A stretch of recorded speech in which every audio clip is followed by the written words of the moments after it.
최혜나 씨, 남의 남편 카드로 내 매장에서 날 밟으려면 적어도 그 돈 주인이 누군지는 알고 왔어야죠.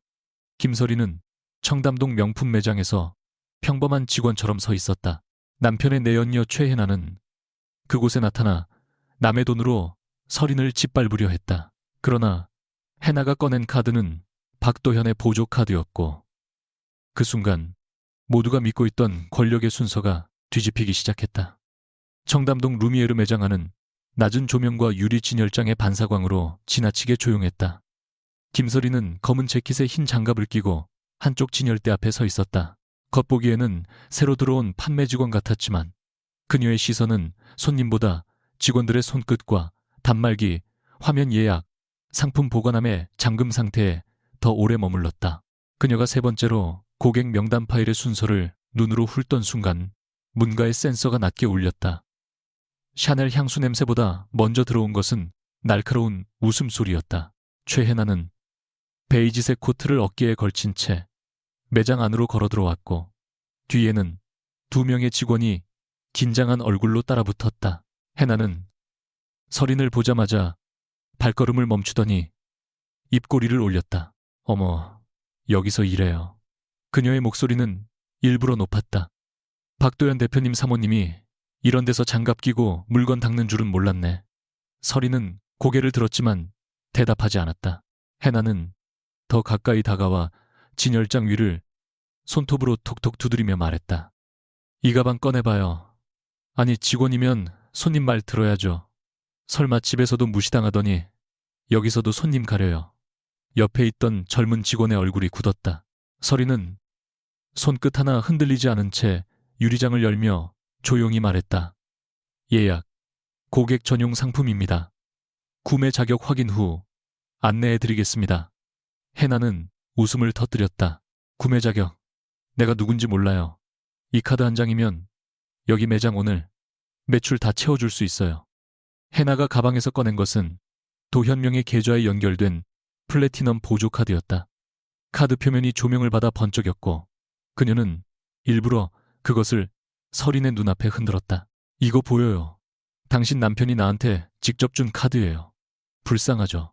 집에서는 아내라고 불리는데 밖에서는 남편 카드도 못 쓰는 여자. 설인의 눈빛이 아주 잠깐 내려앉았다. 상처 때문이 아니라 카드 번호 끝 네 자리를 확인했기 때문이었다.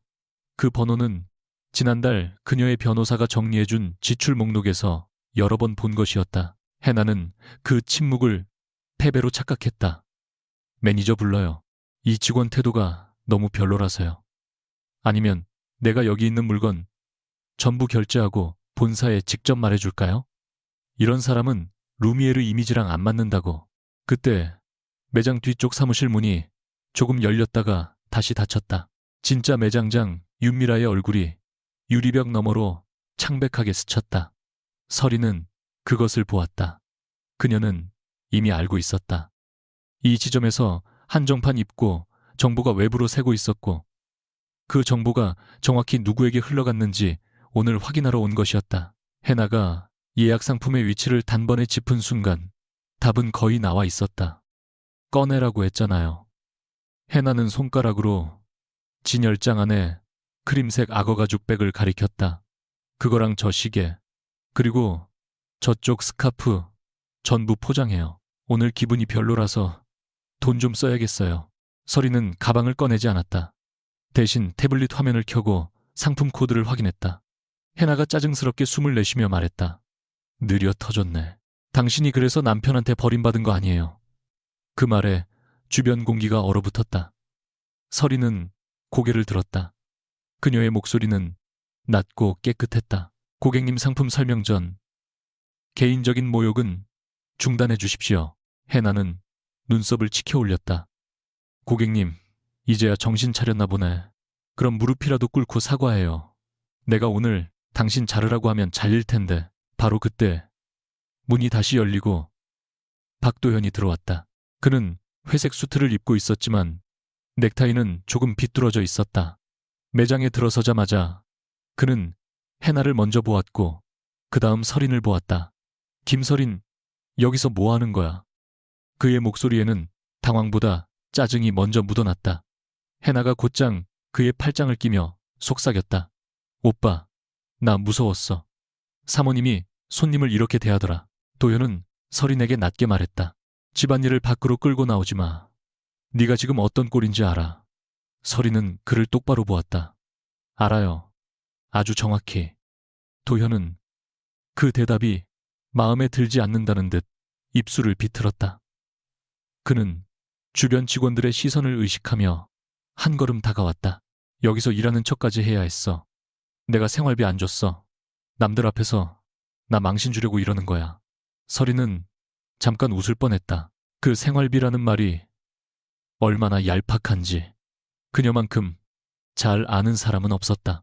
결혼 후 도현의 회사가 첫 대형 고객을 따냈을 때 그 고객을 소개한 것은 설인이었다. 그의 신용한도가 갑자기 올라갔을 때 은행에 보증 서류를 검토하게 만든 것도 설인이었다. 그런데 그는 끝까지 자신이 그녀를 먹여 살렸다고 믿었다. 해나는 설인의 침묵이 길어지자 더 기세등등해졌다. 오빠, 나 이 매장 다 살래. 그리고 이 여자 내 눈앞에서 사과하게 해줘. 아니면 본사에 컴플레인 넣을 거야. 도연은 피곤하다는 듯 이마를 문질렀다. 설인아, 그냥 사과해. 해나가 손님이잖아. 네가 여기서 무슨 권리로 일을 크게 만들어. 설인은 천천히 장갑을 벗었다. 손가락에 남아있던 하얀 섬유 먼지가 검은 카운터 위로 떨어졌다. 그녀는 가방에서 얇은 검은색 카드 지갑을 꺼냈다. 권리요. 그녀가 말했다. 오늘은 그 말을 확인하러 온 거예요. 그러나 설인이 꺼낸 블랙카드는 화려하지 않았다. 금색 로고도 과장된 문양도 없었다. 짙은 흑색 표면 위에 그녀의 이름 김설인 세 글자가 낮게 새겨져 있을 뿐이었다. 해나는 처음엔 비웃으려 했다. 그러나 카드를 알아본 매장장 윤미라가 사무실에서 뛰어나오듯 걸어나와 숨을 삼키는 순간 그녀의 웃음이 터졌다. 설이는 크림색 악어 가죽백을 조심스럽게 카운터 위에 올리고 말했다. 이 상품 제가 구매하겠습니다. 사내 할인 없이 정가로 처리하세요. 고객 기록은 제 개인 명의로 남기고 오늘 이 매장에서 발생한 모든 응대 기록은 본사 감사팀으로 즉시 전송하세요. 젊은 직원이 얼떨결에 단말기를 내밀었다. 카드가 단말기에 닿자 짧은 승인음이 울렸다. 이어 내부 화면에 일반 고객에게는 보이지 않는 등급 표시가 떴다. 루미에르 코리아 전략운영본부 지역 총괄 책임자 김설인, 매장장 윤미라는 허리를 깊게 숙였다. 김 이사님, 죄송합니다. 제가 미리 상황을 통제했어야 했습니다. 그 말이 매장 전체에 떨어지는 순간 해나의 손에서 도연의 카드가 미끄러질 뻔했다. 도연의 얼굴은 종이처럼 하얘졌다. 이사님, 해나가 갈라진 목소리로 물었다. 무슨 이사님이요? 이 여자가요. 아무도 대답하지 않았다. 대답하지 못한 것이 아니라 할 필요가 없었다. 설이는 영수증을 접어 지갑에 넣었다. 그녀는 해나를 보며 조금도 목소리를 높이지 않았다. 그 카드로 날 해고하겠다고요. 죄송하지만 이 매장의 최종 결재권자는 접니다. 해나의 뺨이 붉어졌다가 곧 창백해졌다. 도연은 설인에게 다가와 낮게 으르렁거렸다. 너 대체 언제부터 이런 짓을 꾸민 거야? 설인은 그를 보며 대답했다. 당신이 내 이름으로 소개받은 고객을 자기 능력이라고 떠들던 날부터요. 그리고 당신이 그 고객 접대비로 이 여자에게 선물을 사기 시작한 날부터는 더 정확히 기록했어요. 도연의 눈동자가 흔들렸다. 그가 뭔가 말하려는 순간 해나가 단말기 앞에 카드를 내밀며 소리쳤다. 됐어요. 나도 결제할 거예요. 저 가방보다 비싼 걸로 다 포장해요. 오빠 카드 아직 한도 충분하니까. 직원은 난처하게 카드를 받아 단말기에 넣었다. 짧은 침묵 후 화면에 승인 거절 문구가 떴다. 이건국이 해나는 처음엔 단말기가 고장난 줄 알았다. 그녀는 카드를 빼앗듯 집어 다시 밀어 넣었다. 또 거절이었다. 세 번째도 같았다. 말도 안 돼. 이 카드 어제도 됐어요. 오빠, 뭐야? 은행에 전화해봐. 도현은 이미 휴대전화를 보고 있었다. 화면에 도착한 알림 하나가 그의 목을 조르는 것처럼 보였다. 보조카드 사용 정지, 공동계좌 일부 거래, 제한 고액, 지출, 심사 보류. 문장은 건조했지만 의미는 분명했다. 그는 눈을 들어 서린을 보았다. 방금 전까지 그가 하찮게 여기던 아내가 아니라 자신의 발밑에 있던 바닥을 조용히 빼낸 사람을 보는 눈이었다. 김서린, 네가 했어. 그의 목소리가 처음으로 떨렸다. 서린은 카운터 아래에서 얇은 서류 봉투를 꺼냈다. 그 안에는 최근 6달간의 카드 사용 내역, 호텔 결제 기록, 고가 선물 구매 내역, 그리고 해나에게 발송된 배송 확인 메시지가 정리되어 있었다. 내가 한 건 정지 요청이 아니라 확인 요청이에요. 나머지는 기록이 말해준 거고요. 그녀는 봉투를 도현 앞에 놓았다. 당신이 부부 공동자산을 어디에 썼는지 이제 법원이 보게 될 거예요. 그 말에 해나가 먼저 반응했다. 법원이라니요. 오빠, 이 여자 미쳤어. 그냥 질투나서 쇼하는 거잖아. 하지만 도현은 해나를 보지 않았다. 그는 봉투 모서리를 움켜쥔 채 서린만 바라보고 있었다. 도현에게 무서운 것은 이혼이라는 단어 자체가 아니었다. 그는 늘 서린이 결국 가정을 지키려 할 것이라고 믿었다. 그녀는 시어머니의 모욕도 참았고 도현이 밤늦게 들어오지 않아도 따지지 않았고 회사 기념식에서 자신을 직원 가족처럼 소개해도 미소 지었다. 그런 여자가 이토록 차분하게 서류를 준비했다는 사실이 그를 얼어붙게 만들었다. 서린은 그의 눈빛에서 마침내 자신이 기다렸던 것을 보았다. 후회가 아니었다. 공포였다. 아주 늦게 찾아온 현실 감각이었다. 당신은 내가 모른다고 생각했죠. 그녀가 말했다. 아니요. 나는 다 알고 있었어요. 다만 소리치지 않았을 뿐이에요. 매장장 윤미라는 고개를 숙인 채 본사 감사팀에 메시지를 보내고 있었다. 직원들은 아무 말도 하지 못했다. 조용한 명품 매장 안에서 가장 크게 들리는 소리는 도현의 거친 숨소리뿐이었다. 그때 매장 안쪽 전용 라운지 문이 열리며 한 남자가 들어왔다. 짙은 네이비 코트 차림의 한재율이었다.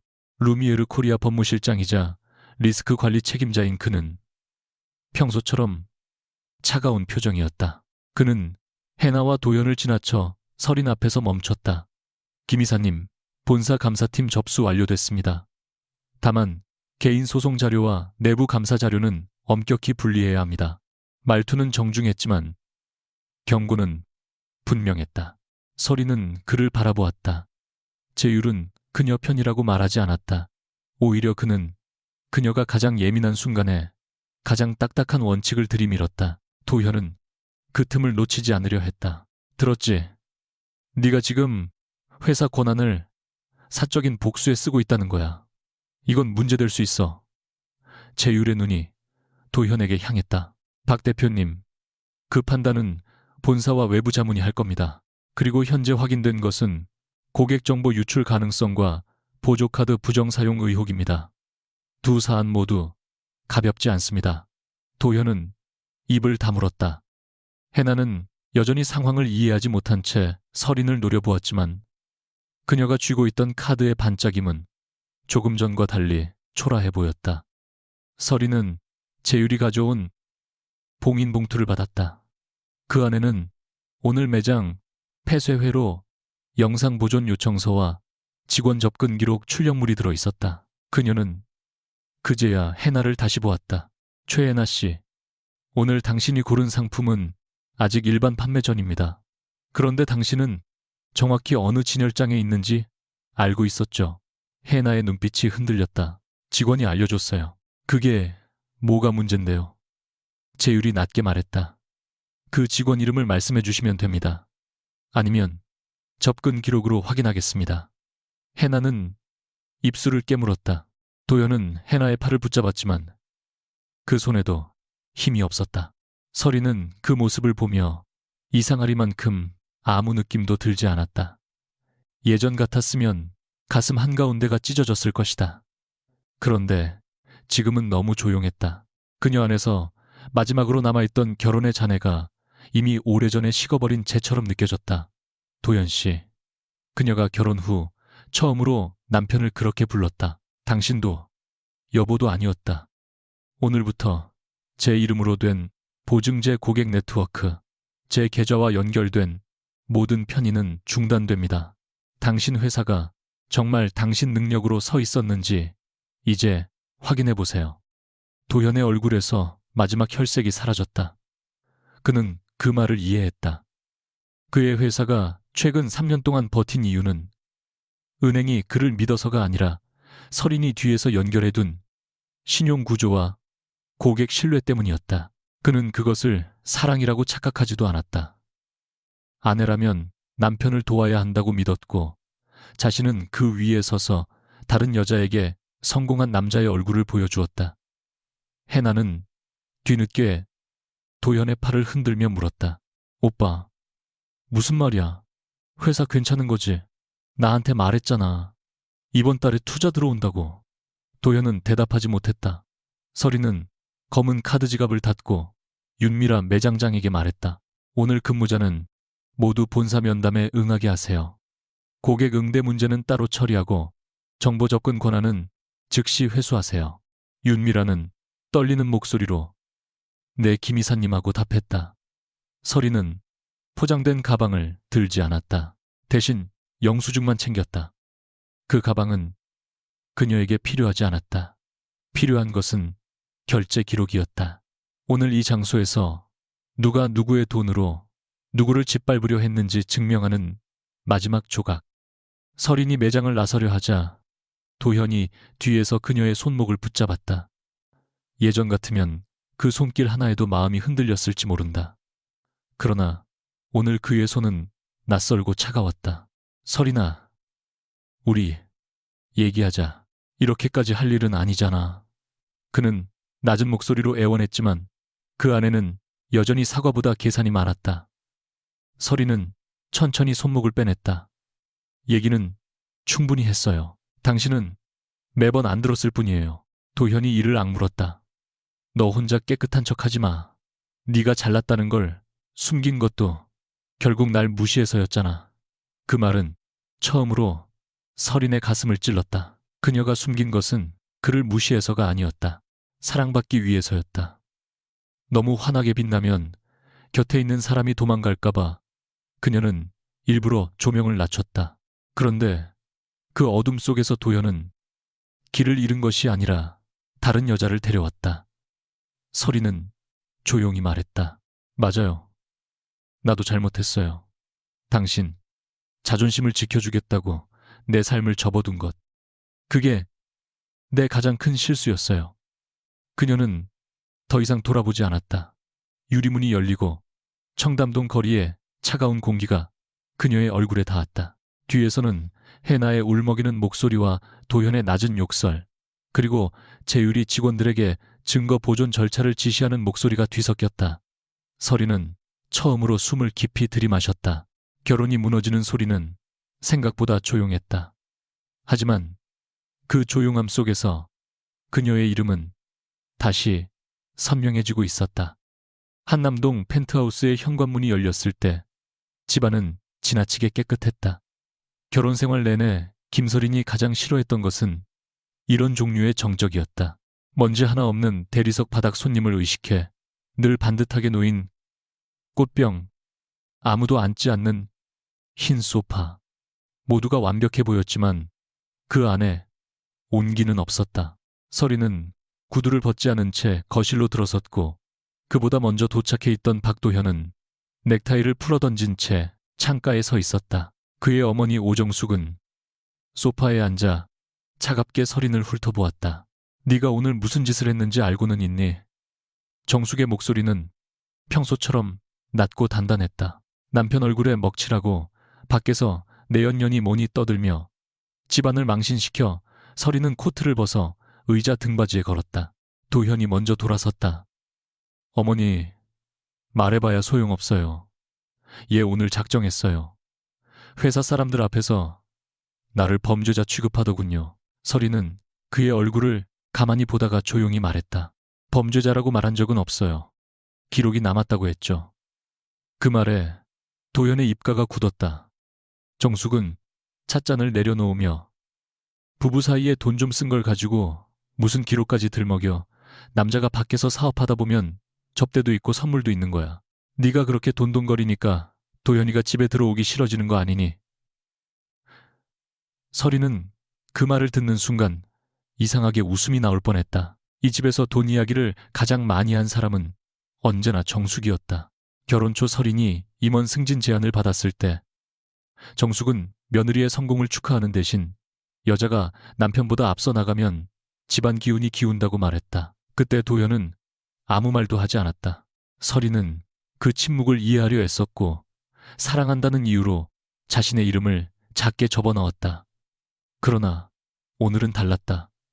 어머님 접대비와 내연녀에게 산 팔찌는 구분됩니다. 사업상 선물과 호텔 결제도 구분되고요. 정숙의 얼굴이 일그러졌다. 말 조심해. 누구 앞에서 내연녀라는 말을 함부로 해. 도현이 낮게 끼어들었다. 설이나, 우리끼리 해결하자. 너도 원하는 게 있을 거 아니야. 돈이야 지분이야 아니면 내가 해나 정리하면 되는 거야. 그 말은 사과가 아니라 협상이었다. 설이는 가방에서 얇은 파일 하나를 꺼내 테이블 위에 올렸다.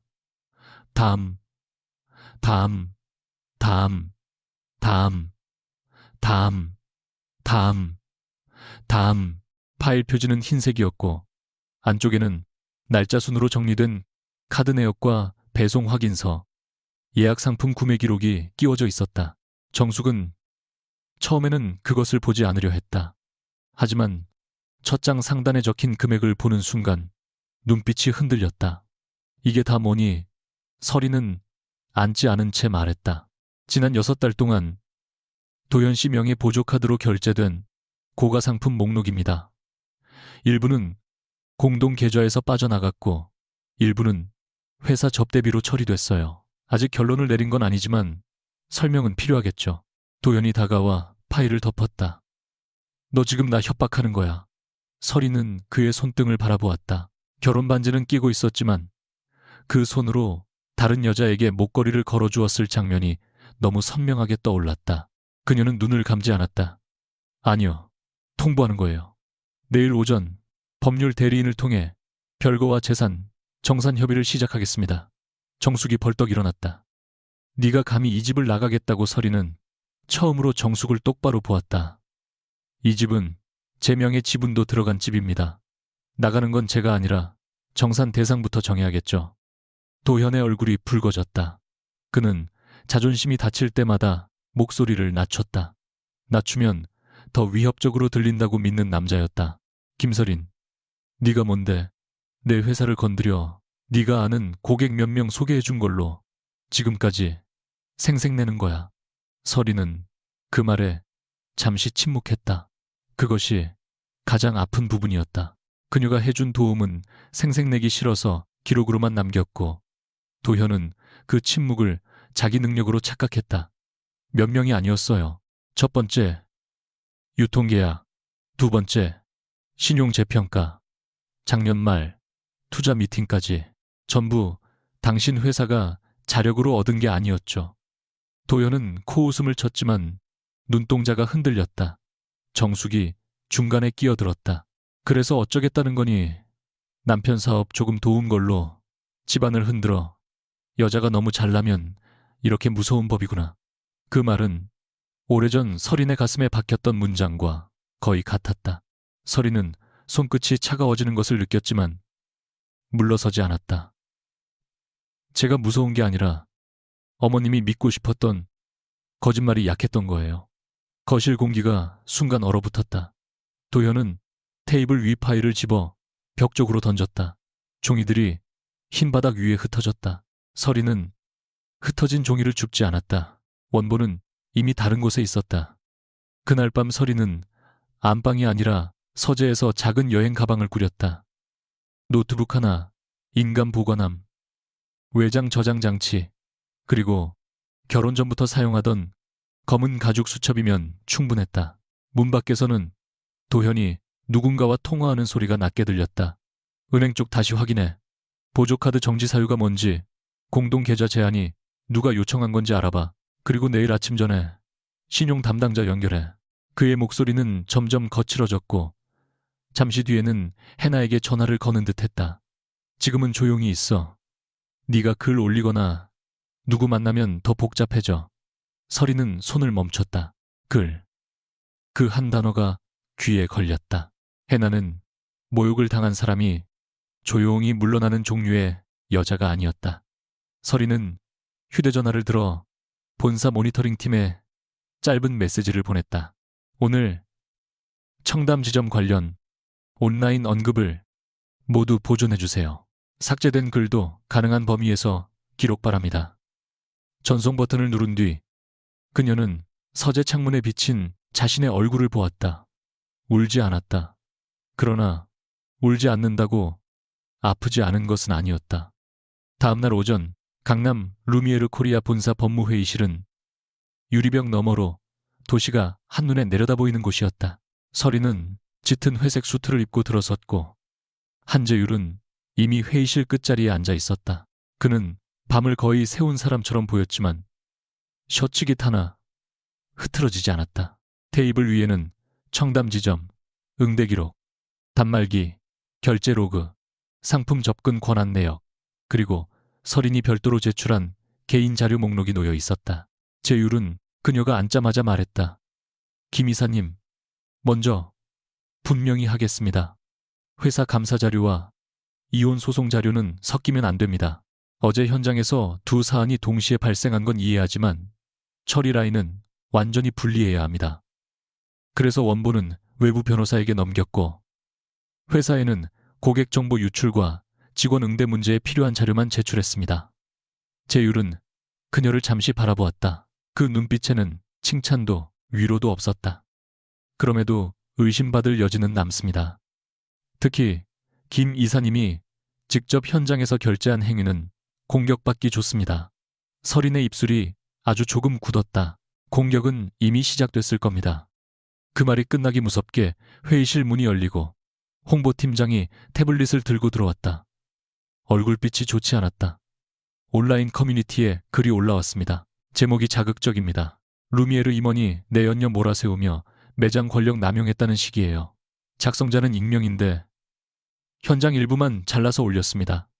태블릿 화면 속 글은 교묘했다. 해나는 자신을 단순한 고객처럼 묘사했고 서리는 남편 문제로 손님에게 화풀이한 임원처럼 그려져 있었다. 결제 거절이나 보조카드 예약 상품 정보 유출에 관한 내용은 없었다. 대신 블랙카드를 꺼내며 손님을 찍어 눌렀다는 문장만 크게 부풀려져 있었다.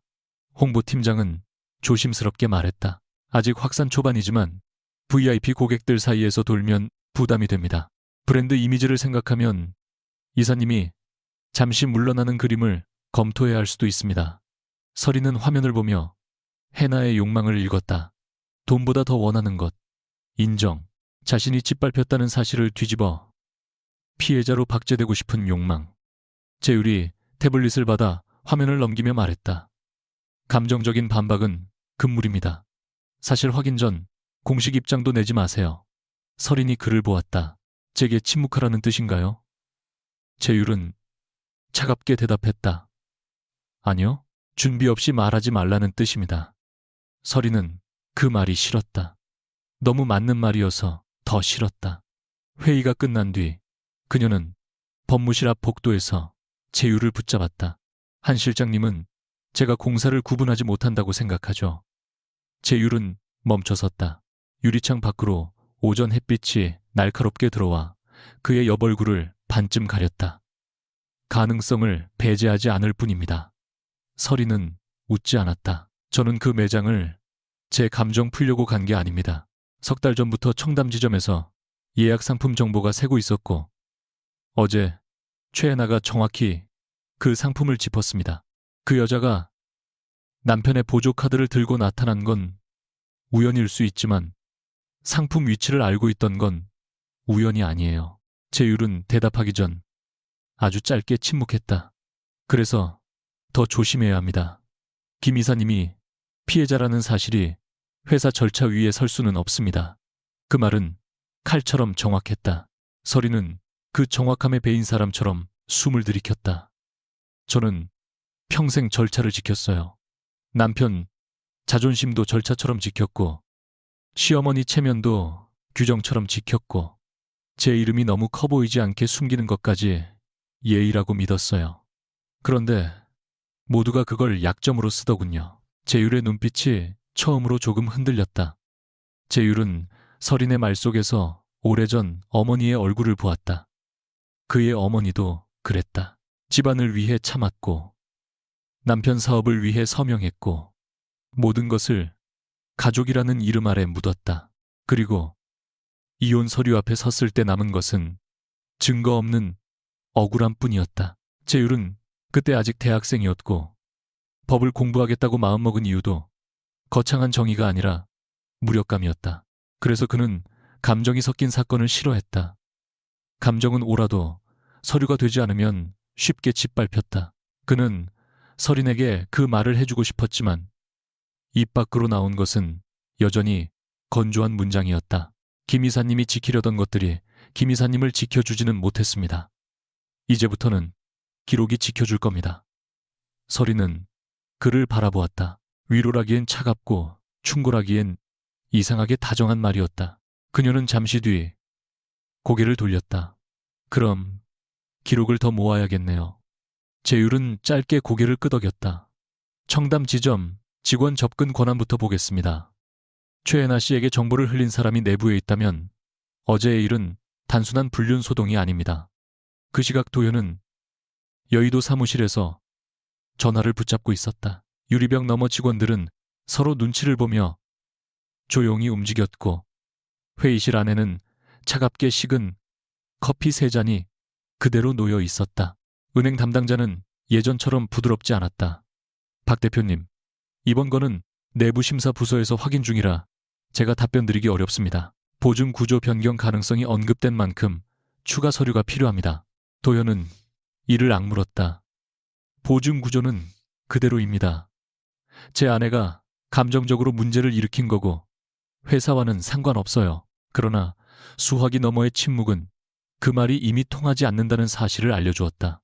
전화를 끊자마자 해나에게서 메시지가 쏟아졌다. 오빠 카드 왜 막혔어?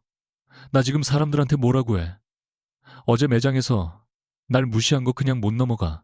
도현은 답장을 쓰다 지웠다. 그는 해나가 필요했다. 그녀 앞에서만큼은 자신이 성공한 남자처럼 느껴졌으니까. 하지만 지금 그녀는 위로가 아니라 부채처럼 느껴졌다. 그때 비서가 문을 두드리고 들어왔다. 대표님, 루미에르 쪽 대형 고객 미팅이 취소됐습니다. 사유는 내부 검토라고 합니다. 도현은 휴대전화를 움켜쥔 채 굳어버렸다. 하나씩, 정말 하나씩 빠져나가고 있었다.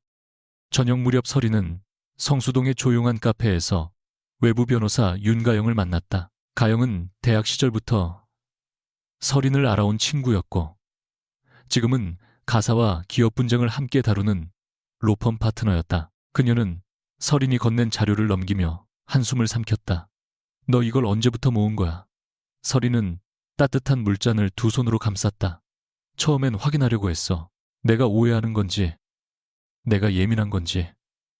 내가 부르고 그러다 어느 순간 알겠더라. 오해가 아니라 패턴이라는 걸. 가영은 고개를 들었다. 그런데 왜 이렇게 오래 참았어? 서리는 대답하지 못했다. 창밖으로 퇴근길 사람들의 그림자가 유리 위를 스치고 지나갔다. 그녀는 아주 늦게 말했다. 내가 먼저 놓으면 내가 이 결혼을 실패시킨 사람이 될까봐. 가영의 표정이 부드러워졌다. 설이나 무너진 걸 붙잡고 있었다고 해서 네가 책임자인 건 아니야. 그 말에 설인의 목 안쪽이 뜨거워졌다. 하지만 그녀는 울지 않았다. 대신 가방 안에서 또 다른 봉투를 꺼냈다. 이건 도연 회사와 연결된 보증자료야. 아직 공개하진 않을 거야. 다만 그가 협박하거나 재산을 숨기려 하면 바로 사용할 수 있게 준비해줘. 가영은 설인을 오래 바라보다가 고개를 끄덕였다. 이번엔 네가 너를 지키는 거네. 카페를 나서기 직전 설인의 휴대전화가 울렸다. 발신자는 알 수 없는 번호였다. 그녀가 받자마자 해나의 떨리는 듯 꾸며낸 목소리가 흘러나왔다. 김서린 씨, 지금 만족해요. 돈 많고 직급 높으면 사람 하나 짓밟아도 되는 거예요. 서리는 문 앞에서 멈췄다. 밖은 이미 어두워졌고 성수동 골목에 간판 불빛이 젖은 보도블록 위에 번지고 있었다. 최혜나 씨 통화는 녹음됩니다. 해나는 잠시 숨을 멈췄다가 곧 비웃었다. 녹음하세요. 나도 말할 게 있으니까. 당신 남편이 나한테 먼저 왔어요. 외롭다고, 집에서 숨이 막힌다고. 당신은 사람을 평가표처럼 본다고 했어요. 그렇게 잘난 척하면서 왜 남편 마음 하나 못 지켰어요. 그 말은 의외로 깊게 들어왔다. 서리는 해나가 돈만 흔드는 사람이라고 생각했지만 그녀도 정확히 어디를 찌르면 피가 나는지 알고 있었다. 서리는 잠시 눈을 감았다가 떴다. 남의 남편, 마음을 훔친 걸 사랑이라고 부르고 싶다면 그렇게 하세요. 하지만 남의 재산을 쓴 기록은 사랑이라는 말로 지워지지 않습니다. 해나의 숨소리가 거칠어졌다. 두고 봐요. 사람들이 누구 말을 믿는지. 통화가 끊겼다. 서리는 휴대전화를 내려다보았다. 전쟁은 매장 안에서 끝난 것이 아니었다. 이제 시작이었다. 늦은 밤 루미에르 본사 법무실의 불은 아직 꺼지지 않았다. 제율은 청담지점 직원들의 시스템 접근 기록을 검토하다가 한 이름 앞에서 손을 멈췄다. 윤미라 매장장의 보조 계정으로 예약 상품 보관 목록이 3차례 열렸고 그중 2번은 근무 시간이 아니었다. 더 이상한 것은 그 직후 같은 상품 정보가 도현 회사의 접대 일정 파일과 연결된 외부 메일로 전달된 흔적이었다. 아직 결정적 증거는 아니었다. 그러나 선은 보이기 시작했다. 제율은 서린에게 메시지를 보낼까 하다가 멈췄다. 밤이 깊었고 그녀도 오늘 하루를 견디느라 충분히 지쳤을 것이다. 그는 휴대전화를 내려놓았다가 다시 집어들었다. 결국 짧은 문장을 보냈다. 청담지점 접근 기록에서 이상 징후를 확인했습니다. 내일 오전 회의 전까지 추가 검토하겠습니다. 감정적으로 대응하지 마십시오. 전송 후 그는 마지막 문장을 지울 걸 그랬다고 생각했다.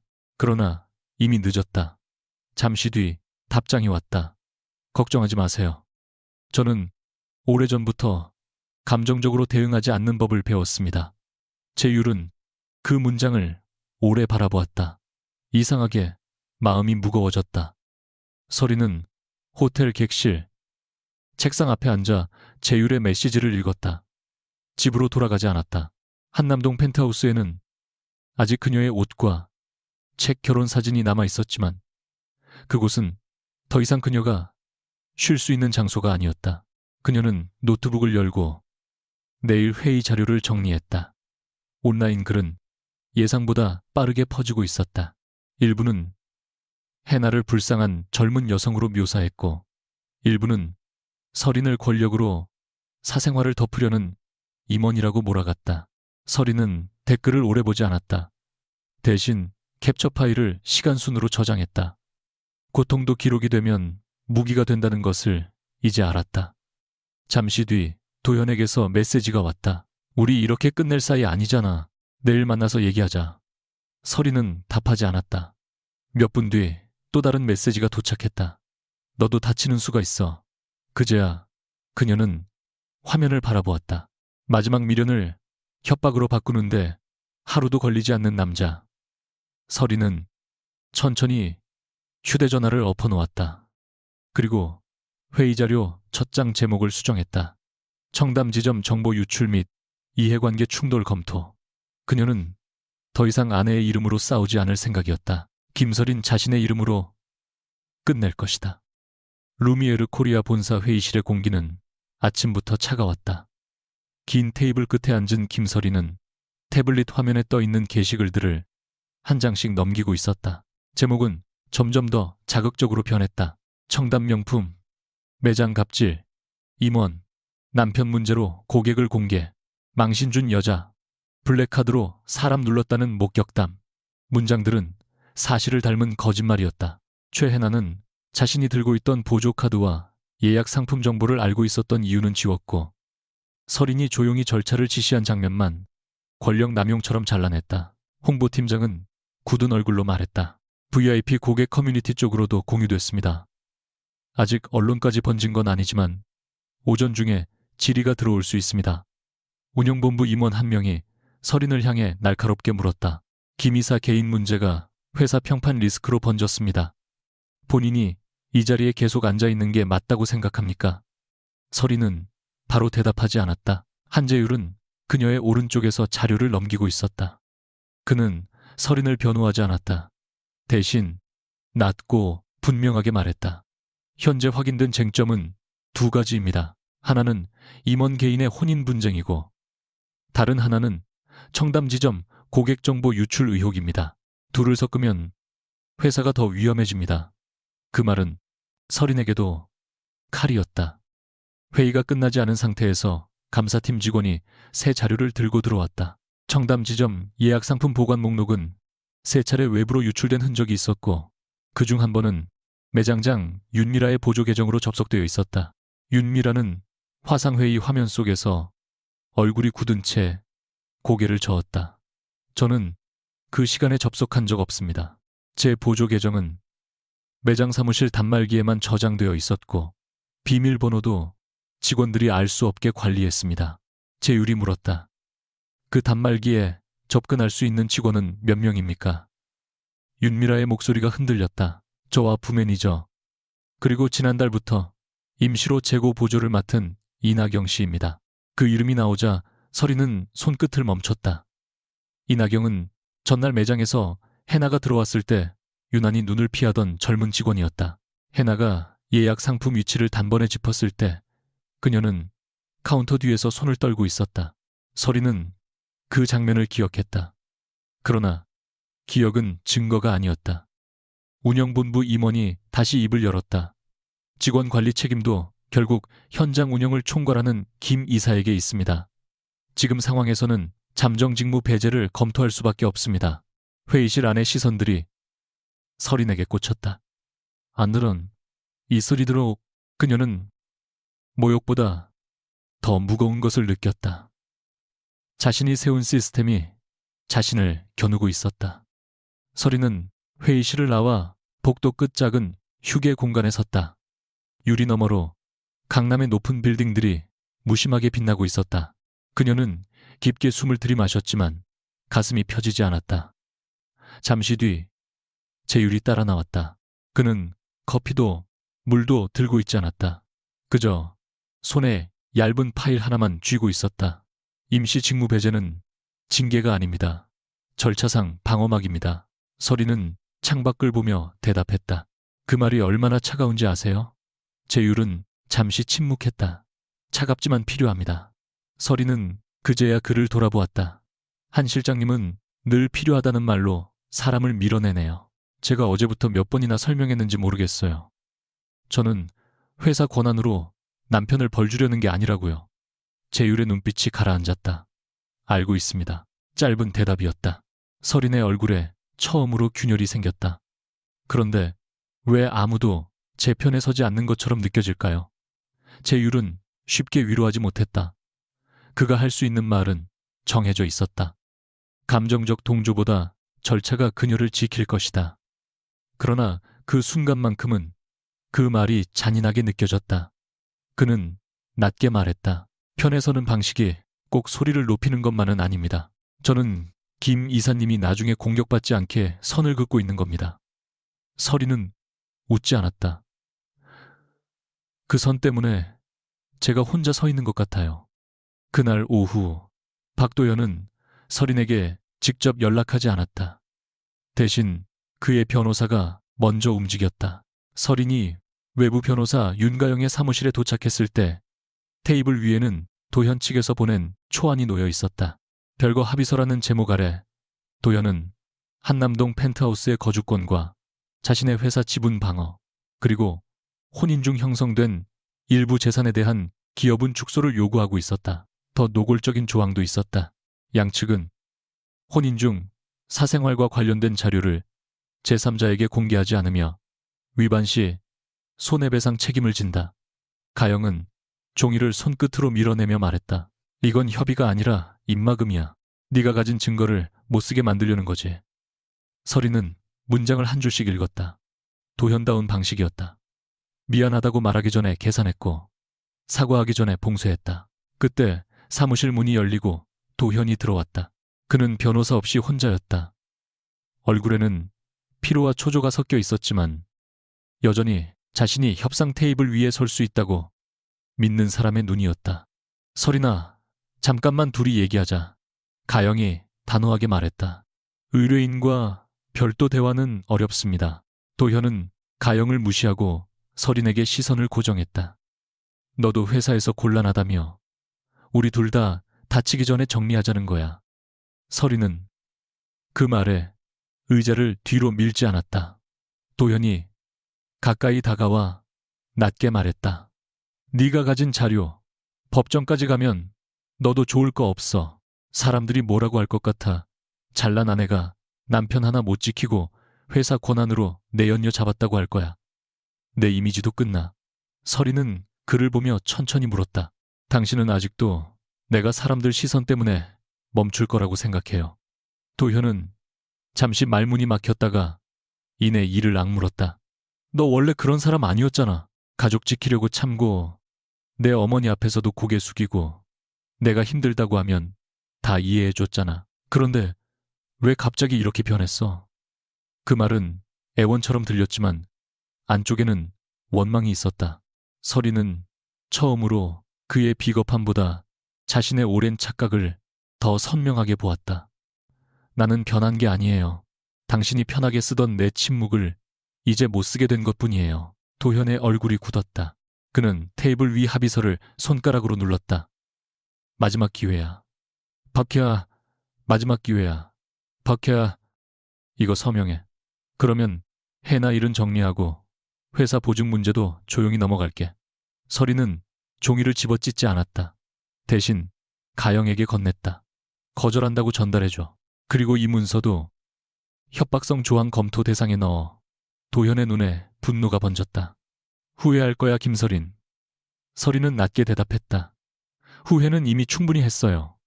이런 당신과 결혼한 날부터 도현이 떠난 뒤에도 설인의 손끝은 조금 떨렸다. 그녀는 그것을 숨기려고 물잔을 들었지만 가영은 이미 보았다. 괜찮아. 설이는 고개를 끄덕였다가 곧 작게 저었다. 아니, 괜찮지 않아. 아님이 배 맞다. 그리는 이상하게 저 사람이 무서운 게 아니라 예전에 내가 너무 불쌍해서 숨이 막혀. 가영은 더 묻지 않았다. 설이는 창밖을 바라보았다. 그녀는 도현을 위해 일부러 빛을 낮췄던 순간들을 떠올렸다. 임원 승진 축하 자리에서 남편이 불편해할까봐 일찍 나왔던 날, 시어머니가 며느리가 너무 설치면 남자가 밖으로 돈다고 말했을 때 웃으며 넘겼던 저녁, 도현이 자신의 고객을 만나고 돌아와 내 실력으로 잡았다고 자랑했을 때 박수 쳐주던 밤, 그 모든 장면이 이제는 사랑이 아니라 자기 삭제처럼 보였다. 그녀는 휴대전화를 열어 재율에게 메시지를 보냈다. 도현 측에서 증거 사용 제한 조항을 포함한 합의서를 보냈습니다. 회사 감사와 별개로 제 변호사가 대응합니다. 잠시 뒤 답이 왔다. 사본을 법무실에 공유하지 마십시오. 다만 도현 씨가 회사 관련 이해관계를 언급했다면 그 부분은 별도 기록으로 남겨두십시오. 건조한 답이었다. 그런데 이상하게 설이는 그 답에 조금 안심했다. 그는 여전히 차가웠지만 적어도 흔들리는 그녀 대신 경계선을 놓치지 않고 있었다. 같은 시각 최애나는 압구정의 프라이빗 살롱에서 눈가에 번진 마스카라를 고치고 있었다. 그녀 앞에는 휴대전화 2대가 놓여 있었고 하나에는 익명 계정 알림이 끊임없이 떠올랐다. 댓글은 그녀가 기대한 만큼 빠르게 달리고 있었다. 불쌍하다. 돈 많은 여자가 더 무섭다. 명품 매장 직원들도 다 봤다더라. 해나는 그 문장들을 읽으며 묘한 만족감을 느꼈다. 전날 매장에서 카드가 거절됐을 때의 수치심이 아직 목덜미에 남아 있었지만 온라인에서만큼은 자신이 이기고 있었다. 그때 살롱 안쪽 문이 열리고 이나경이 들어왔다. 루미에르 청담 지점의 재고 보조 직원인 그녀는 모자를 깊게 눌러쓰고 주변을 살폈다. 해나는 짜증스럽게 말했다. 너 왜 이렇게 늦었어? 연락하지 말랬잖아. 나경은 떨리는 목소리로 대답했다. 본사에서 접근 기록 확인한대요. 제 이름 나올 수도 있어요. 해나의 눈빛이 차가워졌다. 네가 직접 보냈다고. 누가 그래? 매장장 계정 쓴 거잖아. 나경은 손을 꽉 쥐었다. 하지만 사무실 CCTV 보면 제가 들어간 거 나올 수도 있어요. 저 정말 잘리면 안 돼요.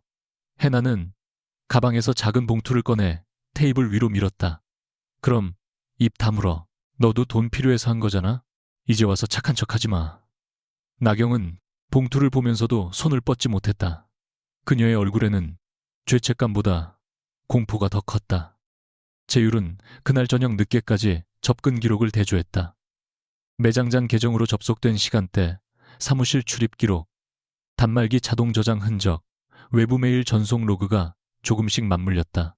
하지만 결정적인 고리는 아직 부족했다. 그는 감사팀 직원에게 말했다. 이나경 씨, 개인 휴대전화 제출은 강제할 수 없습니다. 대신 회사 단말기와 사무실 출입 기록부터 보강하세요. 그리고 외부 메일 수신자가 박도연 대표 회사 도메인과 연결되는지 확인해야 합니다.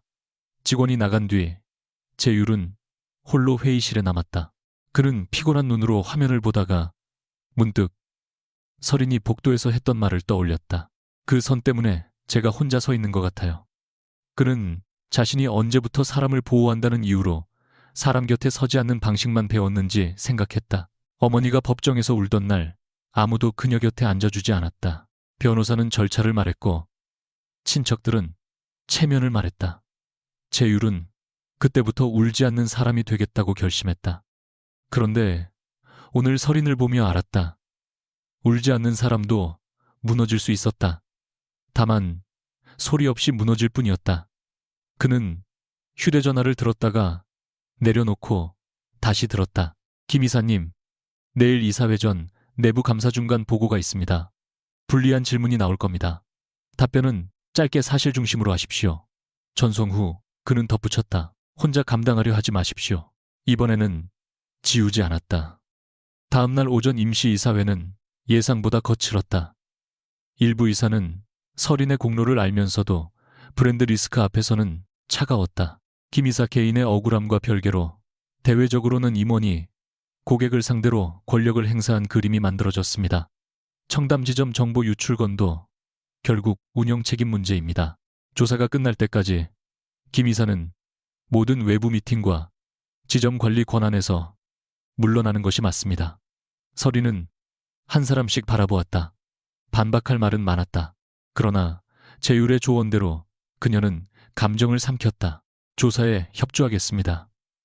다만 고객 정보 유출과 제 혼인 문제를 동일 사안으로 묶는 표현은 정정해 주십시오. 저는 회사 자료를 개인 소송에 사용하지 않았고 개인 자료를 회사 감사에 제출하지 않았습니다.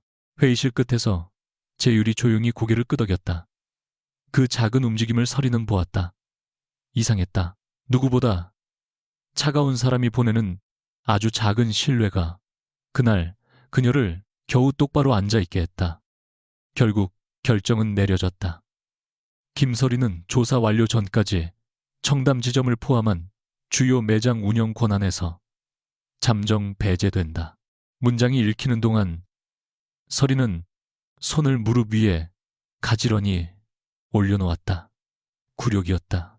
하지만 패배는 아니었다. 그녀는 그렇게 믿기로 했다. 회의가 끝난 직후 도연에게서 전화가 왔다. 설이는 받지 않았다. 곧 메시지가 도착했다. 들었어. 너 직무 배제됐다며. 이제 누가 누구를 지킬 수 있는지 알겠지. 설이는 화면을 꺼버렸다. 그때 재율이 회의실 밖에서 그녀를 불렀다. 김 이사님. 그는 평소보다 조금 빠른 걸음으로 다가왔다. 방금 감사팀에서 추가 확인이 왔습니다.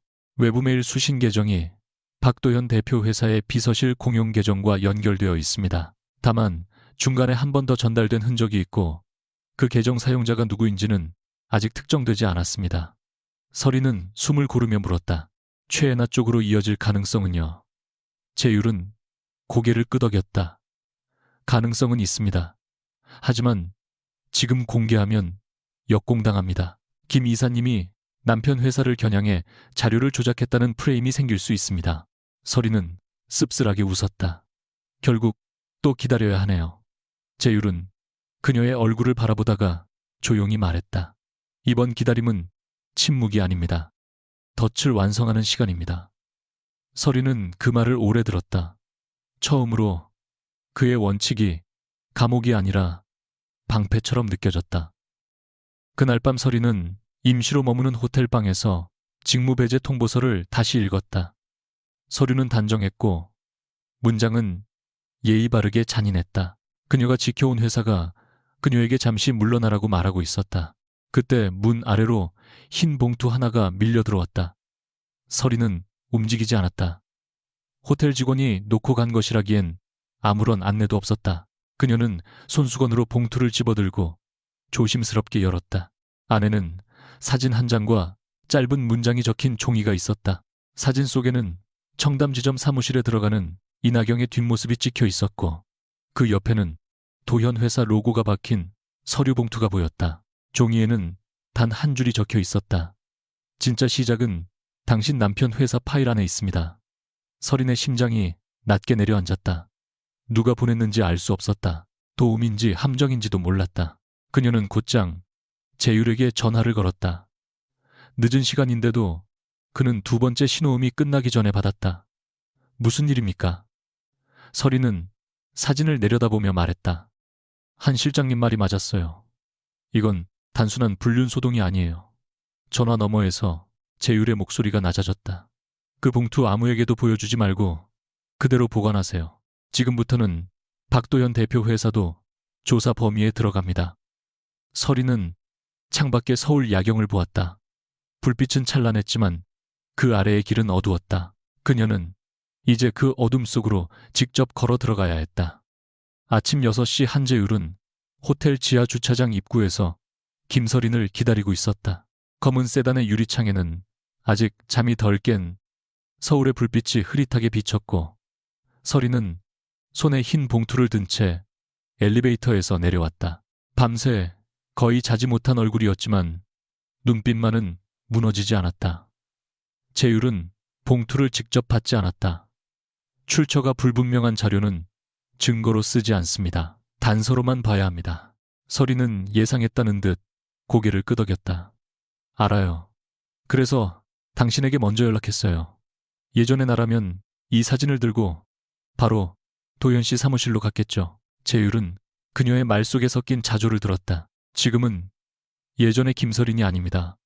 짧은 문장이었지만 서린은 이상하게 발끝이 멈췄다. 누군가가 그녀의 변화를 비난하지 않고 확인해 준 것은 처음이었다. 그녀는 차에 오르기 전 낮게 말했다. 그럼 오늘은 끝까지 절차대로 가죠. 대신 한 실장님도 하나만 약속해 주세요. 제가 또 혼자 서 있다고 느끼게 하지는 말아주세요. 제율은 대답을 미루지 않았다. 오늘 회의실에서는 제 방식으로 곁에 서겠습니다. 루미에르 본사 감사회의실에는 오전부터 사람들이 모여들었다. 감사팀 법무실, 외부 회계, 자문, 은행 관계자, 그리고 청담지점 매장장 윤미라까지 모두 긴장한 얼굴이었다. 서리는 잠정 직무 배제 상태였기에 테이블 중앙이 아니라 한쪽 자리에 앉았다. 그 위치 하나가 그녀의 현재를 보여주었다. 그러나 그녀는 고개를 숙이지 않았다. 제율은 벽면 화면에 접속 기록을 띄우며 설명을 시작했다. 청담지점 예약 상품 보관 목록은 매장장 보조 계정으로 3차례 열람됐습니다. 그중 2차례는 근무 외 시간이고 해당 시간 사무실 출입 기록에는 이나경 직원의 카드키 사용 내역이 남아 있습니다. 윤미라는 입술을 깨물었다. 제 관리 책임입니다. 하지만 저는 그 자료를 외부로 보낸 적 없습니다. 제율은 다음 화면을 넘겼다. 외부 전송 흔적은 박도현 대표 회사의 비서실 공용 계정으로 연결됩니다. 그 계정에서 다시 개인 메신저로 전달된 기록도 확인됐습니다. 수신자는 최혜나 씨가 사용한 번호와 일치합니다. 회의실 안에서 낮은 숨소리가 번졌다. 서리는 손을 천천히 모았다. 퍼즐은 맞춰지고 있었다. 그러나 아직 가장 중요한 조각은 나오지 않았다. 점심 무렵 이나경이 감사실로 불려왔다. 그녀는 전날보다 훨씬 창백했고 손에는 낡은 가방을 꼭 쥐고 있었다. 처음에는 아무 말도 하지 않았다.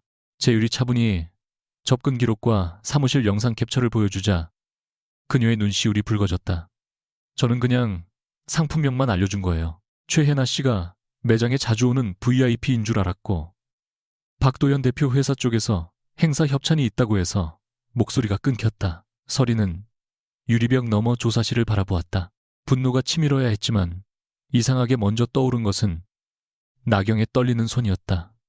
누군가의 욕망은 늘 가장 약한 곳을 통로로 삼는다.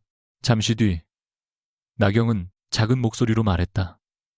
처음엔 커피 쿠폰이었어요. 이건 그 다음엔 현금 봉투였고요. 최혜나 씨가 그랬어요.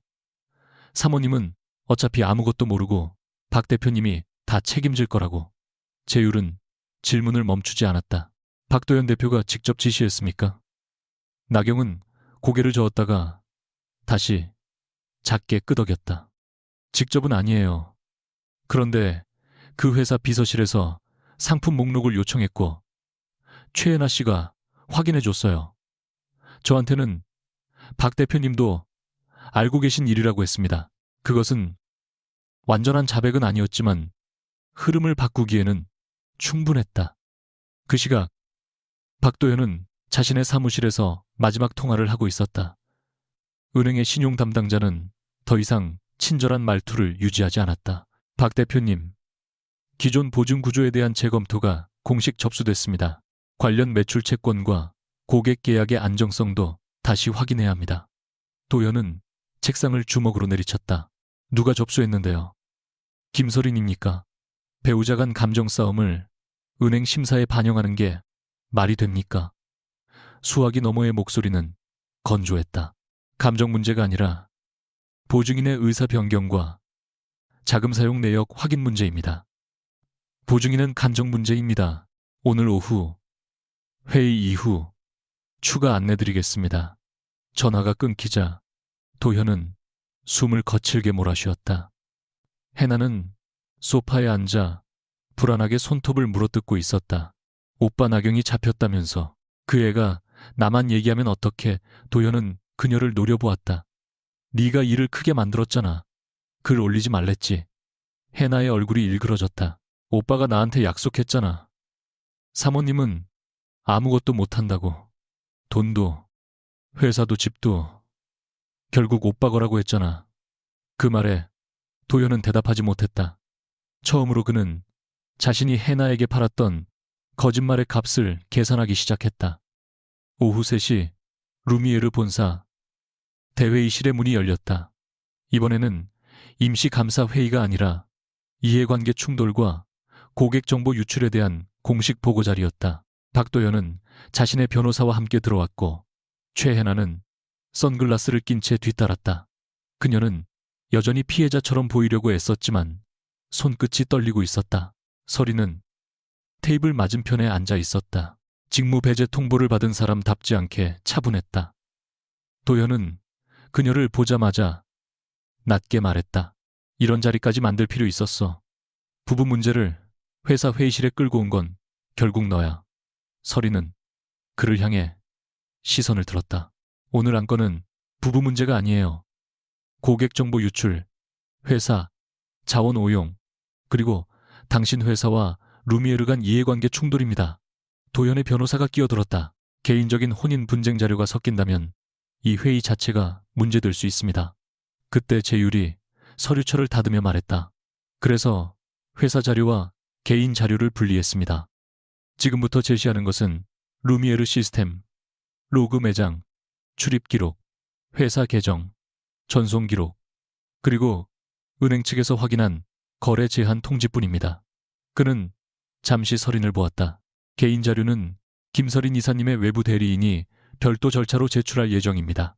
서린은 그 한 문장에서 자신이 혼자 서 있지 않다는 것을 느꼈다. 첫 번째 화면에는 청담지점 사무실 영상이 떠올랐다.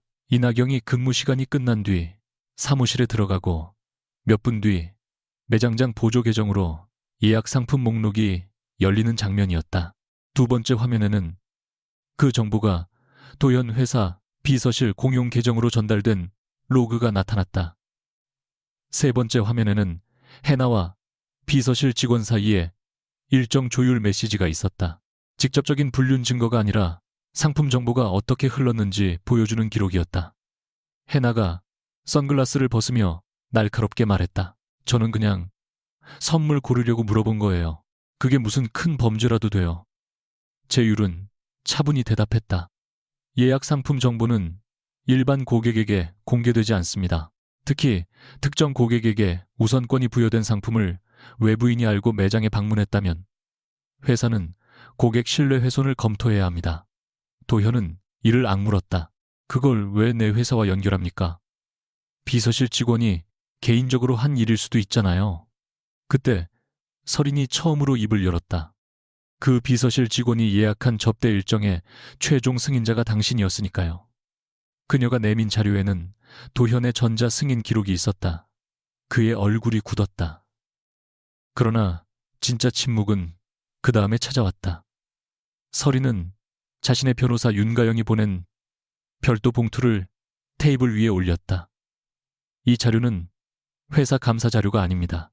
하지만 박도현 씨가 제게 보낸 합의서에서 회사 보증과 재산 정산을 동시에 언급했기 때문에 이해관계 충돌 범위 확인을 위해 존재만 고지합니다. 도현은 눈을 부릅떴다. 너 지금 선 넘는 거야. 설이는 흔들리지 않았다. 선은 당신이 먼저 넘었어요. 부부 공동 자산으로 최애나 씨에게 고가의 물품을 구매했고 그 일부를 회사 접대비처럼 처리했죠. 그리고 그 여자가 제 매장에서 저를 해고하겠다고 협박하던 순간까지도 당신은 그 카드를 막지 않았어요. 해나가 떨리는 목소리로 외쳤다. 그 카드는 오빠가 쓰라고 준 거예요. 저는 몰랐어요. 공동자산인지 뭔지 몰랐다고요. 설이는 그녀를 바라보았다. 몰랐다고 하기엔 당신이 배송지와 결제자 이름을 여러 번 확인했더군요. 그리고 어제 매장에서 직접 말했죠. 당신 남편이 나한테 준 카드라고. 해나의 입술이 벌어졌지만 말은 나오지 않았다. 그 말 한마디가 그녀가 스스로 남긴 증거였다. 은행 관계자가 조심스럽게 입을 열었다. 김설희님은 이미 일정 기간 전부터 보조카드 사용 내역에 대한 확인 절차를 요청하셨고 고액 지출과 특정 거래에 대한 심사 보류 조건을 설정해 두셨습니다. 어제 청담 지점에서 발생한 결제 시도는 그 조건에 부합해 자동 심사로 전환됐습니다. 도현은 그제야 모든 흐름을 이해했다. 설인이 매장에서 블랙카드를 꺼낸 것은 감정적인 과시가 아니었다. 그 순간 해나가 도현의 보조카드로 추가 결제를 시도하도록 만든 것, 바로 그것이 마지막 확인점이었다. 설이는 그가 얼어붙는 얼굴을 보며 조용히 말했다. 당신이 생각한 것처럼 나는 한 번에 모든 걸 무너뜨릴 힘을 가진 사람이 아니에요. 대신 오래 기록했어요. 언제 어디서 누구의 돈이 누구에게 흘러갔는지. 도현은 의자 팔걸이를 움켜쥐었다. 그래서 나를 파묻겠다는 거야. 설인의 눈동자가 차가워졌다. 아니요. 당신이 만든 구멍의 깊이를 직접 보게 하려는 거예요. 회의실 안에서 누구도 쉽게 숨을 쉬지 못했다. 그 순간 도현이 두려워한 것은 설인의 분노가 아니었다. 그녀의 정확함이었다. 마지막 자료는 도현을 완전히 무너뜨렸다. 제율은 화면에 박도현 회사의 주요 거래 구조를 띄웠다. 박 대표님의 회사는 지난 3년간 루미에르와 직접 계약한 적은 없습니다. 다만 김설인 이사님의 개인 신용과 외부 고객 네트워크를 바탕으로 소개된 고객군, 그리고 해당 고객군의 장기 거래 기대치를 근거로 은행 신용심사를 받아왔습니다. 오늘 오전 김 이사님은 개인 보증 및 추천 효력에 대한 철회 의사를 공식 전달했습니다. 도현은 자리에서 벌떡 일어났다. 그건 내 회사 죽이겠다는 소리잖아. 설이는 처음으로 아주 희미하게 웃었다. 슬프고 차가운 웃음이었다. 아니요. 당신 회사가 정말 당신 능력으로 서 있었는지 확인하자는 뜻이에요. 당신이 늘 그렇게 말했잖아요. 전부 당신 실력이라고. 도현은 입을 열었지만 아무 말도 하지 못했다. 해나는 그의 소매를 붙잡았다. 오빠, 그럼 투자금은? 이번 달 계약은? 도현은 그녀의 손을 뿌리치지 못했다. 그러나 그 손을 잡아줄 힘도 없었다. 그들의 관계가 사랑이 아니라 빌린 돈 위의 무대였다는 사실이 회의실의 밝은 조명 아래 드러나고 있었다. 회의가 잠시 중단되자 서리는 복도 끝으로 나왔다. 다리가 조금 풀렸지만 그녀는 벽을 짚지 않았다. 창밖의 하늘은 흐렸고 유리에는 그녀의 얼굴과 재율의 그림자가 겹쳐졌다. 재율은 한 걸음 떨어진 곳에서 멈췄다. 오늘 판단은 정확했습니다. 익명 봉투를 바로 쓰지 않은 것도, 개인 자료를 분리한 것도. 서리는 고개를 돌리지 않은 채 물었다. 칭찬인가요? 보고인가요? 재율은 잠시 말이 없었다. 그러다 낮게 대답했다. 사과입니다. 그 말에 서린이 천천히 그를 보았다. 재율의 얼굴은 여전히 차분했지만 눈빛은 처음보다 훨씬 인간적이었다. 처음에 저는 김 이사님을 의심했습니다. 감정이 절차를 망칠 거라고 생각했습니다. 그 판단이 일부는 필요했지만 일부는 제 두려움이었습니다. 서리는 그가 처음으로 자신의 안쪽을 꺼내는 것을 느꼈다. 한 실장님 두려움이요. 재율은 창밖을 보았다. 제 어머니는 기록이 없어서 모든 걸 잃었습니다. 그래서 저는 기록 없는 감정을 믿지 않게 됐습니다. 그런데 김 이사님은 감정을 버린 게 아니라 감정이 짓밟히지 않도록 기록으로 바꾼 사람이었습니다. 서리는 대답하지 못했다. 이상하게 목이 메었다. 회의가 재개되었을 때 판세는 이미 바뀌어 있었다. 윤미라 매장장은 공식적으로 관리 책임을 인정했고 이나경은 해나에게 금품을 받았다는 진술서를 제출했다. 도현 측 변호사는 더 이상 큰 소리 치지 않았고 해나는 피해자 표정을 유지할 힘조차 잃었다. 서리는 마지막으로 도현을 향해 말했다. 나는 당신에게 사과를 요구하지 않겠습니다. 진심도 증명할 수 없는 것이니까요. 대신 정산을 요구하겠습니다. 결혼 중 형성된 재산 공동자산에서 빠져나간 지출 제 명의와 신용으로 당신 회사가 얻은 이익 모두 각자의 자리로 돌려놓을 겁니다. 도현은 낮게 웃었다. 패배를 인정하기 싫은 사람이 마지막으로 붙잡는 소리였다. 너 정말 무섭다, 김서린. 서린은 고개를 끄덕였다. 네, 이제는 저도 제가 무섭지 않아요. 그 대답에 도현의 얼굴이 일그러졌다. 해나는 눈물을 흘리며 난 그냥 사랑받고 싶었어 라고 중얼거렸지만 아무도 그 말을 받아주지 않았다. 사랑받고 싶다는 욕망이 다른 여자의 삶을 짓밟을 권리가 되지는 않았다. 그날 회의는 징계와 소송, 계약 재검토라는 건조한 단어들로 끝났지만 서린에게는 다른 의미였다. 그녀는 마침내 자신의 이름으로 서류 첫 장에 서명했다. 저녁이 내려앉을 무렵 서린은 루미에르 청담지점 앞에 다시 섰다. 전날 자신이 직원처럼 서 있던 그 자리였다. 매장 안조명은 여전히 고급스럽고 조용했지만 그녀의 눈에는 전혀 다르게 보였다. 누군가를 숨기기 위해 낮춘 조명이 아니라 진짜와 가짜를 구분하는 빛처럼 느껴졌다. 재율은 그녀 옆에 서서 아무 말도 하지 않았다. 침묵이 불편하지 않은 것은 처음이었다. 서리는 유리문 너머를 보며 말했다. 어제 이곳에서 결혼이 끝났다고 생각했어요. 그런데 오늘 보니 끝난 건 결혼이 아니라 내가 나를 숨기던 방식이었네요. 재율은 그녀를 바라보았다. 그 방식은 다시 필요 없어질 겁니다. 서리는 아주 작게 웃었다. 한 실장님은 확신처럼 말하네요. 재율은 잠시 망설이다가 말했다. 확신이 아니라 바람입니다.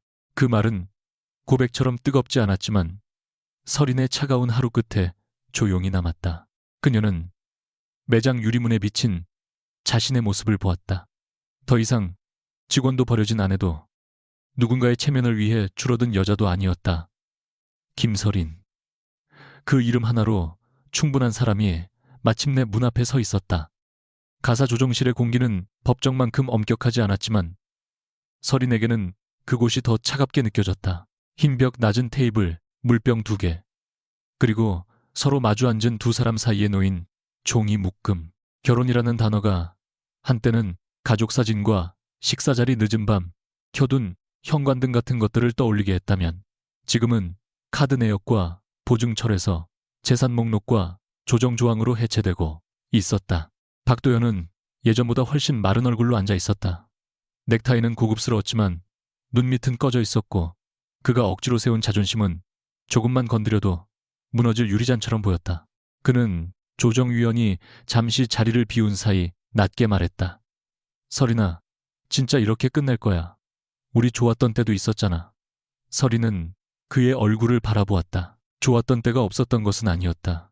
처음 도연이 작은 사무실에서 밤새 사업계획서를 고치던 날 설인은 그 열정을 믿었다. 그가 실패를 두려워하지 않는 사람이라고 생각했고 자신이 곁에서 조금만 도우면 함께 성장할 수 있다고 믿었다. 그러나 그는 성장한 것이 아니라 도움 위에 서서 도움을 준 사람을 내려다보는 법을 배웠다. 도현은 설인의 침묵을 흔들림으로 오해했는지 조금 더 몸을 기울였다. 내 회사가 지금 어떤 상황인지 너도 알잖아. 은행이 한도 재심사 들어갔고 고객사 2군데가 계약을 보류했어. 네가 한마디만 해주면 다시 숨통이 트일 수 있어. 그의 목소리는 애원에 가까웠지만 설이는 그 안에서 여전히 같은 구조를 들었다. 나를 위해 네 이름을 써달라. 나를 위해 네 신용을 내어달라. 내가 무너지는 것을 막기 위해 다시 내 삶을 접어달라. 그녀는 조용히 물었다. 당신은 지금 나에게 사과하는 건가요? 아니면 또 보증을 요구하는 건가요? 도현의 얼굴이 굳었다. 그렇게까지 비꼴 필요 있어. 설이는 한숨도 쉬지 않았다. 비꼬는 게 아니에요. 이번에는 정확히 듣고 싶어서요. 나는 결혼 생활 내내 당신의 불안을 사랑으로 착각했고 당신의 열등감을 배려해야 할 감정으로 생각했어요. 그런데 돌아온 건 거짓말과 모욕이었죠. 도현은 이를 악물었다. 나도 힘들었어. 내 옆에 있으면 늘 평가받는 기분이었다고. 설이는 천천히 고개를 끄덕였다. 그럴 수 있어요. 하지만 당신이 작아지는 기분이 들었다고 해서 나를 더 작게 만들 권리는 없었어요. 조정이 재개되었고 숫자들은 말보다 냉정하게 테이블 위에 놓였다. 공동계좌에서 빠져나간 고액 지출, 해나에게 배송된 물품, 도현 회사 접대비로 처리된 일부 결제, 한남동 펜트하우스의 실제 기업은 설인명의 보증과 소개 고객으로 발생한 간접 이익까지. 윤가영은 감정을 거의 드러내지 않고 조항을 하나씩 짚었다. 의뢰인은 배우자 일방의 부정행위와 공동자산 유출에 대한 정산을 요구합니다. 또한 박도연 씨 회사와 관련된 보증 및 추천 효력은 이미 철회되었고 향후 김설인 씨의 이름이나 직위를 영업자료에 사용하는 행위는 금지됩니다. 도현 측 변호사는 몇 차례 반박했지만 자료는 이미 충분히 정리되어 있었다. 도현의 얼굴은 조항이 읽힐 때마다 더 어두워졌다. 마지막으로 조정위원이 합의 가능성을 묻자 도현은 아주 긴 침묵 끝에 펜을 들었다. 설이는 그의 손이 떨리는 것을 보았다. 그 떨림이 안쓰럽지 않은 것은 아니었다. 그러나 안쓰러움은 다시 그를 책임지는 이유가 될 수 없었다. 서명이 끝난 뒤 도현은 작게 말했다. 네가 이길 줄은 몰랐어. 설이는 서류를 정리하며 대답했다. 나도 이기려고 시작한 건 아니에요. 더는 지지 않으려고 시작했을 뿐이에요. 조정실 박복도에는 오정숙이 기다리고 있었다. 한때 설인을 집안의 체면을 해치는 며느리처럼 바라보던 여자는 오늘 처음으로 설인의 눈을 제대로 마주치지 못했다. 정숙은 오래 망설이다가 말했다. 도연이가 어리석었다. 그래도 남자는 밖에서 한 번쯤 흔들릴 수 있는 거야. 네가 조금만. 그녀는 말을 끝내지 못했다. 넷마, 궁관담보, 남자는 보로마니로 설인이 조용히 바라보고 있었기 때문이다. 그 눈빛에는 분노보다 피로가 더 많았고 피로보다 단호함이 더 깊었다. 어머님, 저는 오늘까지 그 말을 너무 많이 들었습니다. 남자는 그럴 수 있다. 여자는 참아야 한다. 집안 체면이 먼저다. 그런데 그 말들 덕분에 도연 씨가 배운 건 책임이 아니라 면책이었어요. 정숙의 입술이 떨렸다. 내가 널 미워해서 그런 건 아니었다. 서리는 희미하게 고개를 끄덕였다. 알아요. 어머님은 두려우셨던 거겠죠. 며느리가 아들보다 강해 보이는 것이. 하지만 저는 더 이상 누군가를 안심시키기 위해 약한 척하지 않을 겁니다. 정숙은 아무 말도 하지 못했다. 서리는 그녀를 지나쳐 걸어갔다. 등 뒤에서 아주 작은 울음소리가 들렸지만 돌아보지 않았다. 용서와 미련은 같은 것이 아니었다. 최혜나의 추락은 생각보다 요란하지 않았다. 그녀가 올렸던 익명글은 삭제되었지만 캡처와 접속 기록은 남아있었고 루미에르 내부 감사 결과가 고객 커뮤니티에 조심스럽게 전달되자 사람들은 빠르게 돌아섰다. 누구도 그녀를 공개적으로 비난하지는 않았다. 오히려 더 잔인한 방식으로 그녀를 지웠다. 초대장이 끊겼고 살롱 예약은 뒤로 밀렸으며 함께 사진을 찍던 사람들은 그녀의 메시지를 읽고도 답하지 않았다. 해나는 처음으로 깨달았다.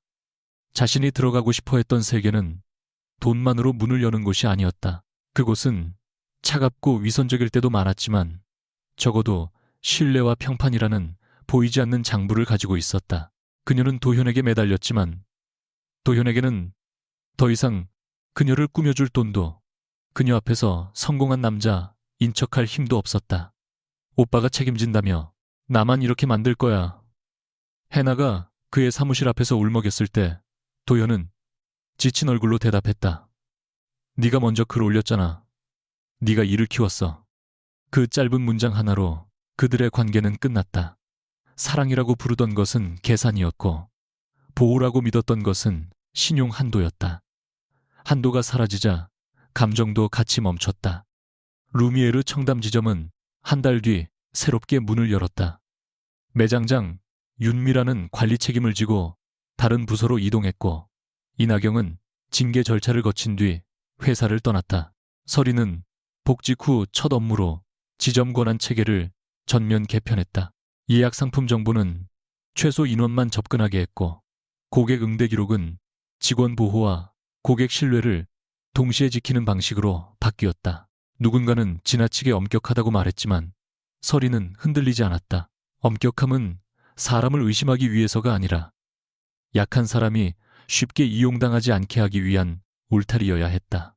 개편 발표가 끝난 날 그녀는 전날처럼 직원복을 입지 않고 짙은 네이비 수트 차림으로 매장 중앙에 섰다. 젊은 직원들이 긴장한 얼굴로 그녀를 바라보자 서리는 부드럽게 말했다. 실수는 숨기면 약점이 되고 기록하면 개선점이 됩니다. 고객에게 고개 숙이는 일과 스스로를 낮추는 일은 다릅니다. 여러분은 루미에르의 얼굴이지 누군가의 감정을 받아내는 벽이 아닙니다. 그 말에 몇몇 직원의 눈빛이 바뀌었다. 서리는 그 순간 자신이 되찾은 것이 직위만은 아니라는 것을 알았다.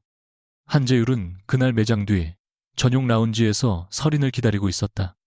그는 여전히 단정했고 손에는 얇은 보고서가 들려 있었다. 청담지점 후속 조치 보고서입니다. 이사회에는 이미 공유됐고 김 이사님 평판 리스크 관련 문구는 정정됐습니다. 서리는 보고서를 받아들고 웃었다. 한 실장님은 정말 보고서로 안부를 묻는 사람이네요. 재율은 잠시 당황한 듯 눈을 내리깔았다. 그게 더 정확하니까요. 서리는 라운지 창가에 앉았다. 창밖으로 청담동 거리가 고요하게 흐르고 있었다. 그녀는 예전 같으면 이런 침묵을 어색해했을 것이다. 하지만 재율과의 침묵은 이상하게 압박이 아니었다. 재율은 그녀를 구하려고 달려든 남자가 아니었다.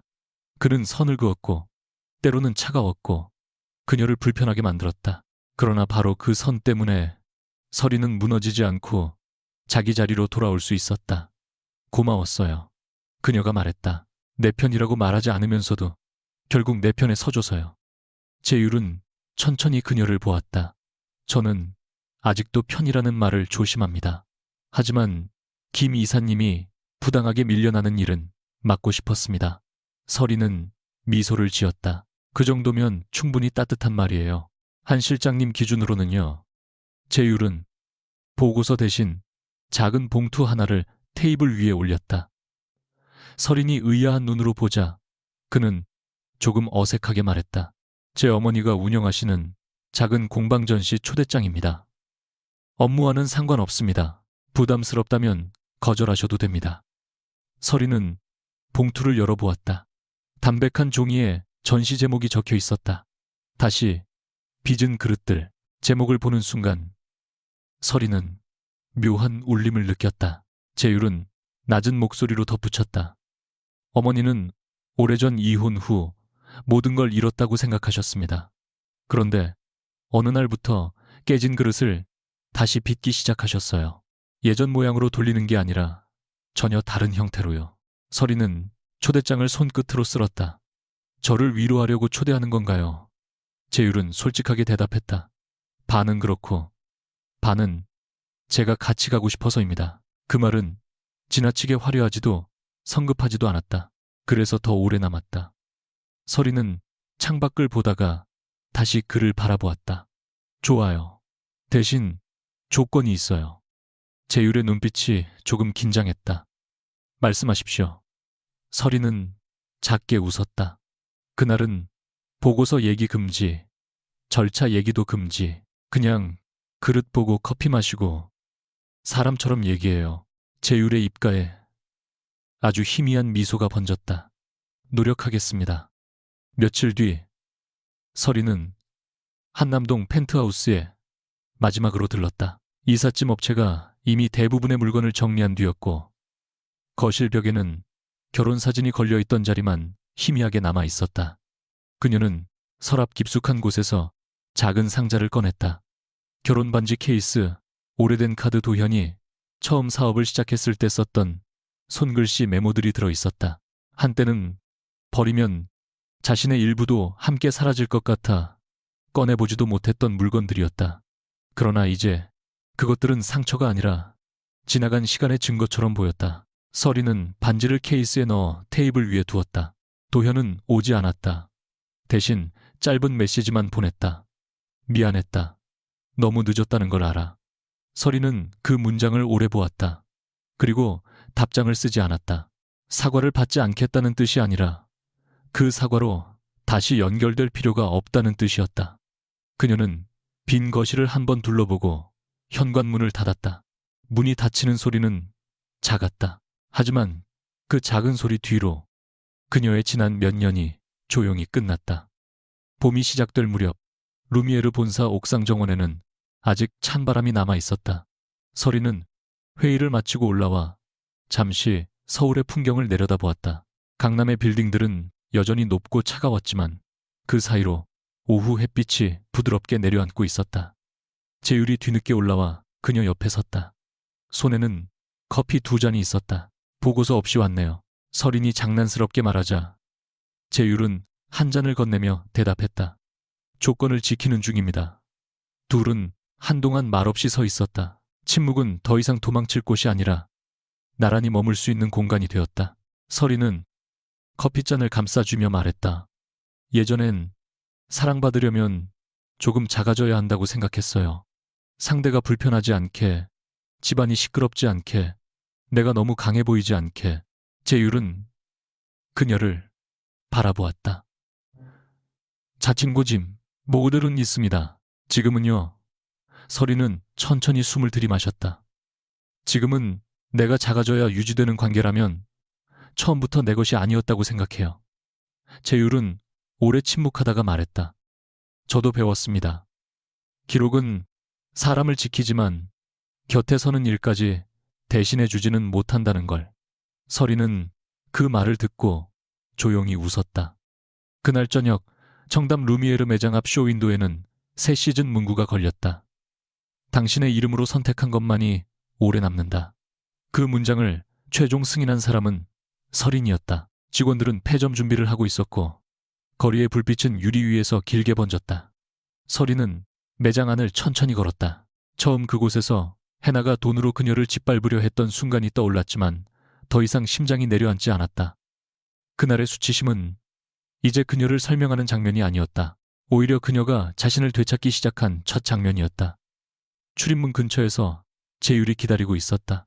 그는 아무 말 없이 문을 열어주었다. 서리는 잠시 멈춰 그를 보았다. 한 실장님, 오늘도 같이 걸을래요? 재율은 대답 대신 한 걸음 옆으로 섰다. 천천히라면요. 서리는 고개를 끄덕였다. 나도 이제 빠르게 도망치고 싶지 않아요. 두 사람은 청담동 거리를 나란히 걸었다. 뒤편의 매장 조명은 점점 멀어졌고 서울의 밤은 여전히 복잡하고 차가웠다. 그러나 서린의 발걸음은 가벼웠다. 그녀는 더 이상 누군가의 아내라는 이름 뒤에 숨지 않았다. 김서린, 그 이름 하나로 충분했다. 그리고 이제 그 이름으로 사랑받을 준비가 되어 있었다.